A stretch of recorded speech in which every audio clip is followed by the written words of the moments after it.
En wat het jy gedoen terwyl ons arme drommels pops so Dundels gevreet het? Ons so 3 weke daar by die medics op die brug help tot hulle my huis toe gestuur het. Toe maar weer begin werk. Jy wil baie graag saam gaan, né? As meer weer dan. Ek wens ons meer ons. Volgende keer gaan ek saam smeer. Hoeso? Daai dokter het my geleer hoe om te jippe. Goed, in seepunt. Ja, ek sal. Goed, ek is sommer nou op pad, hoor. Baie dankie. Totsiens. Dankie, Tannie. Shit, Tannie, moes ek ons sommer op pad gekoop het. Jy's gelukkig, woonstel is skaars. Ja, het is. Wie is die man wat my karrie voor vasgeparkeer het? Dis een van hom Johnny se army manne. Hy is nogal oulik. Johnny hou baie van hom. Het is byna soos 'n seun vir hom. Waar is? Nee, sy was jonger. Kon ons hom aanneem.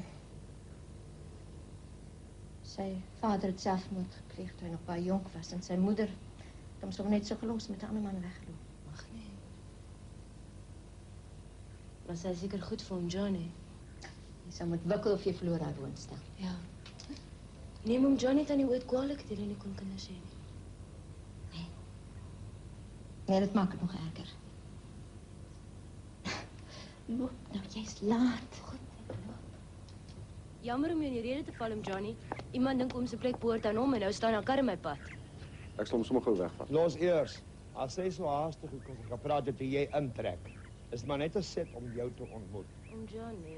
Dis my broer se dogter, Elise Knight, en dis Hades Greining. Hy's 'n sersant in ons eenheid. Hallo? Hoekom so haastig, Elise? Die agent het gebel. Oop woonstel in Seepunt. Ek wil gaan kyk. Ag nee, as jy nie omgeneem Hades. Nou ja, dan groet ek sommer smeer.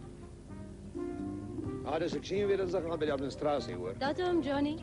Hou duim vas vir die woonstel. Ek hoop is reg. Sal. Ken jy